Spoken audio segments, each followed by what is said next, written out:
Excel techno school, Guruvayanakere, Venur. Admission open now. ನಾಯಕತ್ವದ ತಿಕ್ಕಾಟ ಇರೋದು ಸಿದ್ದರಾಮಯ್ಯ ಹಾಗೆ ಸಿಎಂ ಡಿಕೆ ಶಿವಕುಮಾರ್ ಅವರ ಮಧ್ಯೆ. ಈ ಮಧ್ಯೆ ದಲಿತ ಸಿಎಂ ಅನ್ನುವಂತಹ ಚರ್ಚೆ ಆಗಾಗ್ಗೆ ಅದು ಚರ್ಚೆಯ ವಿಚಾರವಾಗಿ ಬರ್ತಾನೆ ಇರುತ್ತೆ. ದಲಿತ ಸಿಎಂ ಆಗದೆ ಇರುವುದಕ್ಕೆ ಇನ್ನೂ ನೋವಿದೆ ಅಂತ ಹೇಳಿ ಮತ್ತೊಮ್ಮೆ ಈ ವಿಚಾರವನ್ನ ಪ್ರಸ್ತಾಪ ಮಾಡಿದ್ದಾರೆ ಸಚಿವ ಕೆಎಚ್ ಮುನಿಯಪ್ಪ ಅವರು. ಮಲ್ಲಿಕಾರ್ಜುನ ಖರ್ಗೆ ಕಾಲದಲ್ಲೇ ಆಗಬೇಕು ಅಂತ ಇತ್ತು. ಹೈಕಮಾಂಡ್ ಮನಸ್ಸು ಮಾಡಿದ್ರೆ ಎಲ್ಲ ಆಗುತ್ತೆ. ಹೈಕಮಾಂಡ್ಗೆ ಯಾವ ಕಾಲದಲ್ಲಿ ಏನಾಗಬೇಕು ಅನ್ನೋದು ಗೊತ್ತಿದೆ. ಮಾಡುವ ಸ್ಥಾನದಲ್ಲಿ ನಮ್ಮ ಖರ್ಗೆಯವರೇ ಕೂತಿದ್ದಾರೆ. ನಾವು ಇನ್ನೇನು ಮಾತಾಡೋದು, ಇದೊಂದು ನೋವಿದೆ ಅಂತ ಹೇಳಿ ದಲಿತ ಸಿಎಂ ವಿಚಾರವಾಗಿ ಸಚಿವ ಕೆಎಚ್ ಮುನಿಯಪ್ಪ ಪ್ರತಿಕ್ರಿಯಿಸಿದ್ದಾರೆ.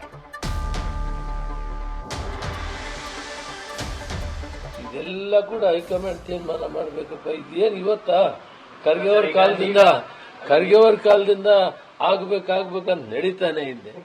ಇದು ಹೊಸದೇನಲ್ಲ, ಇದು ಸುಸಂದರ್ಭ ಅಂತ ಸರ್. ಈಗಾದ್ರೆ ಆದಂಗೆ ಮತ್ತಿನ ಅವಕಾಶ ಸಿಗಲ್ಲ ಅಂತ ಹಾಗೇನಿಲ್ಲ. ಸಂದರ್ಭಗಳು ಮನಸ್ಸು ಮಾಡಿದ್ರೆ ಹೈಕಮಾಂಡ್ ಯಾವಾಗಾದ್ರೂ ಆಗ್ತದೆ. ಅವ್ರು ತೀರ್ಮಾನ ಮಾಡಬೇಕು. ಹೈಕಮಾಂಡ್ ಮನಸ್ಸು ಮಾಡ್ಬೇಕಂದ್ರೆ ಈ ಕಡೆ ಒಂದು ಪ್ರಯತ್ನ ಆಗ್ಬೇಕಲ್ಲ ಅಂತ ಇದೆ.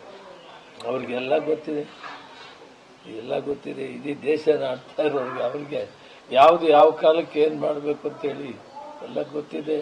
ಮಾಡೋ ತೀರ್ಮಾನದಾಗೆ ಮಲ್ಲಿಕಾರ್ಜುನ ಖರ್ಗೆ ಅವರು ನಮ್ಮ ಅಧ್ಯಕ್ಷರು ಕುಂತವ್ರೆ. ಇನ್ನು ನಾವು ಹೇಳೋದೇನಿರ್ತದೆ, ಅವರೇ ತೀರ್ಮಾನ ಮಾಡಬೇಕು. 20 ವರ್ಷ ಅವರ ಪ್ರಯತ್ನ, ಅದು ಸಫಲವಾಗಲಿಲ್ಲ.